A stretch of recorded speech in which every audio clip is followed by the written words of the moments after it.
Thanks very much. And just want to thank the organisers for the invitation. So I'm just going to turn off the. That's it. Okay, so I'm going to be talking today very briefly about the seismicity and seismic imaging of volcanic rift zones in Iceland. So this covers work by the Cambridge Volcano Seismology Group over the last few years. And if you haven't been to the interior of Iceland, this photo is taken from the summit of Askja, which is a large central volcano, looking out west across the crater lake, and in the distance is the caldera rim about 8 kilometers away. So before I start, I just want to acknowledge my co-authors listed there who've done quite a lot of the work that I'll be presenting in the next few slides. So here's my overview, and in this case, we're standing on the edge of the crater lake and looking back up towards the summit of Askja there. And this photo was taken in the middle of summer, so you can imagine what it can be like. So essentially the four parts of my talk. First of all, I'll just give a very brief overview of the regional setting of Iceland, and then I'll move on and give a summary of all the seismic deployments that we're currently working on in Iceland. And then I'll focus in on two particular areas where we have separate experiments. The first one being the Reykjanes Peninsula, and the second one being Askja volcano. So just the sort of regional setting, most people I'm sure are familiar with this, but the organisers said to start off simple, so that's what I'm doing. So on the top left, there's that little square showing the location of Iceland in the North Atlantic there. And you can see it straddles the mid-ocean ridge with the North American plate to the west and the European plate to the east. And you can see that we have the Reykjanes Ridge, so this is the mid-Atlantic ridge coming up and then transitioning into this rift zone in Iceland, and then back to the ridge as we head further north. Now, the reason we have Iceland is because of there being a large plume under here, roughly in this location, and that's interacting with the ridge. So we have this enhanced melting, and that results in a crust that's quite a bit thicker and emerges above sea level. So this is sort of very simplistically the basic idea that we have mid-ocean ridge melting as we would normally have along any mid-ocean ridge, but because of the nearby plume, we also have plume melting, and then we have this interaction, and as a result, we have a lot of volcanism and new crust being generated. And so this plot here shows two things. First of all, the basic structure of Iceland. So everything in orange are the volcanic rift zones, and whereas orange indicates where we have a lot of fissure swarms and faulting associated with the extension.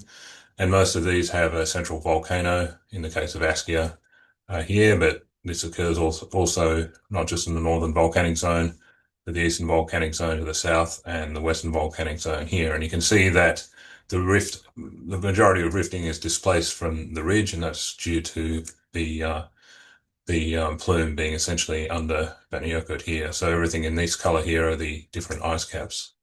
So we have sort of 5 separate experiments on the go, and I'll just give a very brief overview of those. So Snaefellsnes, well, in fact, it's east of Snaefellsnes. It's in an adjacent volcanic system, but there's been some interesting deep seismicity shown up in the top left that started in late 2024. So largely small events, but all very near the Moho. But the network out there, as indicated by these sort of orange-yellow stations, is rather sparse. So we've put in basically another 12 stations that are running for a year. These are actually smart solar nodes, 3 components, but we put a 100 amp hour battery to them so that they'll run for about a year. So the idea is to try and better characterize what's going on down here and whether this is related to sort of melt intrusion in the crust. So second up, and this is where much of our effort goes in, this is Askja and Vardabunga. So we've had stations here for the last few decades, but they've varied over time. Densification, in the case of Vardabunga, we've put these tilt-tolerant 3-component sensors there to try and see what's going on following the eruption in 2014 and subsequent reinflation. And as you can see, we've found a lot of seismicity associated with the ring fault very clearly. And then on the Reykjanes Peninsula, well, there's been a lot of things happening there in the last 5 years. So we, along with a number of other groups, have got arrays of stations out to record all the action that's been ongoing.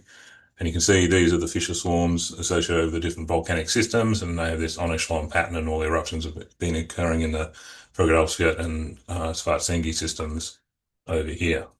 And then last not least, so last September we deployed 20 broadband ocean bottom seismometers down the Reckoners Bridge here, and they'll be in place until September this year.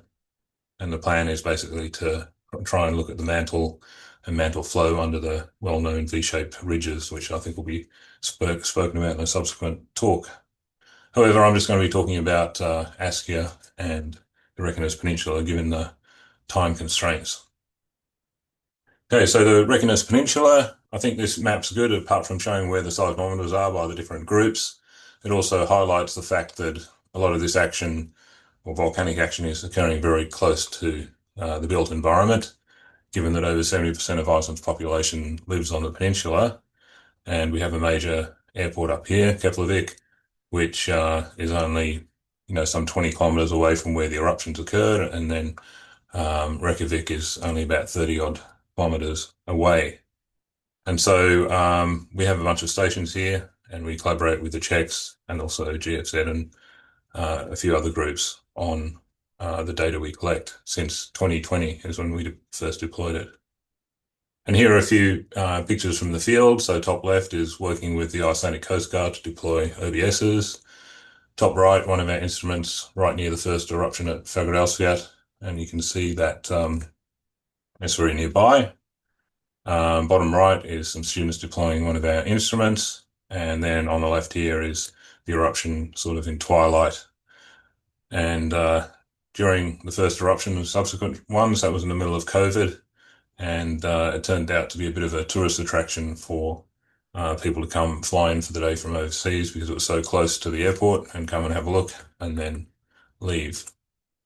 And I thought I'd just show some of the kind of real life effects these eruptions have been having. So there've been 12 since 2021, starting off with 3 in the Fagradalsfjall system and then a subsequent 9 on the Svartsengi system. So here's Grindavik down here. And this is showing you in map view where one of the eruptions happened. And so they built these huge levee walls, as you can see by these dashed lines. The red lines indicate the fissures that opened up. And you can see it did quite a good job at deflecting some of the flow. However, there was a bit of fissure opening up here, which destroyed a few buildings. We had one of our seismometers just up here, and unfortunately we couldn't get to it in time, so it's now under about 20 meters of lava, so we won't be getting that back again. And here are a few pictures. So this is looking down towards Grindavik, and you can see this fissure eruption very nicely and the lava pouring out. This is their sports hall with a huge fissure that opened up. So I'm going to put an end to their soccer game. And then on the bottom right here, showing you some lava encroaching on the road. But the Icelanders have been very adaptive, I think, to what's been happening. And this, as this plot shows here, there's a photo in the top right, you can see a road covered, and then only a week later, they've managed to uncover it and put down a surface. So despite all of this, life goes on. So just in terms of results, we have a lot of results, but I just thought I'd show you some of the latest ones. This is from the 2021 Fagradalsfjall eruption. Basically showing you where we have the dike intrusion prior to the eruption, which is sort of around about here. And you can see it has this dogleg shape. So color indicates time. And these are cross sections XZ coming through here. And then over on the right here, we have a cross section AB. And so this has been relatively relocated. So there's quite a lot of detail in there. Down here at the bottom, we have the very deep events that were detected, associated with probably melt rising up through the crust. And one of the interesting things you can see is over here we have this seismicity, but most of it strike slip. And because the faults are running north-south, it was initially thought that maybe it was like some separate fault running that way. But once you've done the accurate double difference relocations, you can see that they're actual on echelon sort of strike slip faults that are roughly north-south. But one of the interesting things are these dip slip earthquakes that are indicated by this red here, which appear at sort of like the transition between the brittle ductile zone, so the brittle zone is where most of the earthquakes occur. And these contrast with the mechanisms of just about every earthquake, which are strike, slip. And just to show you in another figure, if you go along the bottom here, this is showing you the dip slip events. So these seem to happen at the very beginning of the dike intrusion. And then a bit later on, we get the strike slip events, which are the sort of activation of the pre-existing faults. And if I press this button, you can see it more closely. So this is quite an interesting finding, hasn't really been seen before. And they may indicate some kind of precursory information about when the dike is actually intruding into the brittle layer. Okay, so I'll now move on to Askia, and this is two of my field group who are servicing a station, waiting for the data to download. And on the right, you can see that we have quite a dense network of stations. It does vary a bit over time, but this is from just a couple of years ago. So we have quite a few stations in the caldera. This seismicity down here is from 2014, from the dike intrusion from the eruption of Bada, and it erupted just south of Askia with a huge lava field, about 1.6 cubic kilometers of basalt. And so one of the recent things that has happened, so this is 1961 was the last eruption. There's been a leveling line over here, and you can see that after a bit of up and down, the basic trend over the last 40 years has been a gradual deflation. And following the last eruption, that's perhaps not too surprising. However, in August 2021, there was a lot of surface uplift on the western edge of the caldera lake, Oskavatten. And fortunately, there have been a bunch of GPS stations in place, as well as INSAR measurements. The INSAR very clearly shows uplift, and so does the GPS. So if we look at the station OLAC, the vertical component, you can see it suddenly kicks off and has been gradually increasing ever since. And I believe this has been ongoing to present day. And in the seismicity from our stations, we see very clearly the change.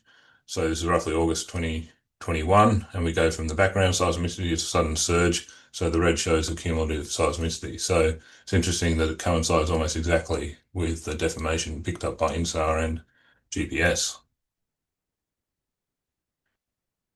And so what we did was some local earthquake tomography, and this is showing you perturbations in shear wave speed at about 2 kilometers below sea level.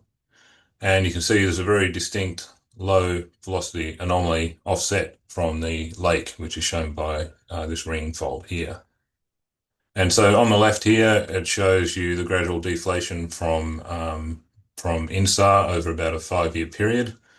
And that's, 5-year period, and that's in millimeters. Whereas on the right here, we can see the inflation or uplift, sorry, I should call it, just 2 years of uplift. So it's order of magnitude greater. And you can see it's kind of centered almost exactly on this low velocity blob. So the idea is that perhaps this low velocity blob is a melt accumulation at depth, and there are probably sills that are forming around it and above it, and this intrusion has resulted in this surface uplift. And another view, this is from ambient noise tomography, so using surface waves, and it also shows this low velocity anomaly, maybe a bit less distinct because we're dealing with surface waves, but at 2 kilometers depth, you can also see it quite distinctly. But the other thing we get from the ambient noise is the radial anisotropy, and you can see that it basically underlies, so these are contours of the surface uplift from INSAR. So that kind of corroborates the story from the body wave tomography that there's something interesting and quite shallow lying here, which is probably influencing the surface uplift that we observe. Then the final thing I wanted to show was the comparison between local earthquake shear wave splitting. So these are fast axis orientations of anisotropy indicated in the red. And then we did some modeling using Okada Pi, which is a Python package for solving the Okada equations in a isotropic elastic half space. And so we're comparing SH max to the fast axis orientation of anisotropy. And you can see quite nicely that they generally follow each other. So this pattern is sort of, so the modeling was done using a deflation Mogi source, where we think the source is from geodetic information, and also from the rift zone. So they're incorporated into this modeling, and you can see that the SH max is basically parallel to the rift, but it's distorted by the presence of the volcano here, and you can see it sort of wraps itself around, and there is some, the comparison isn't perfect, but that's not surprising because of the simplicity of the modeling. And probably in here, we're talking about very rapid changes in anisotropy spatially, which we just can't resolve with our data set, but nonetheless, it's a very good match. Then on the right, you can see that shear wave anisotropy, which is a measure of the strength of anisotropy, peaks over on the western part of the lake here. So we have a lot of corroborating information that interesting stuff is happening on the western edge of the lake. And so, in conclusion, on the left here, I'm just showing you the plan. So we have the array already in place to the south. And then to the north, the plan is working with Anna, who I believe is joined us here, to try and do a big deployment up to the north. So we have coverage of both sides of Iceland. But just in conclusions, while I've written them there have been 12 eruptions so far on the Reconnaissance Peninsula since 2021. So that's the start of a new volcanic era. The initial Fagradalsfjord dike intrusion generated dominantly strike-slip faults on pre-existing structures, but there appear to be some really interesting precursory dip-slip events. And then the recent uplift at Askia appears to overlie a shallow, low velocity and high VP/VS anomaly about 3 kilometers below the surface. So I'll leave it there. Thanks for listening.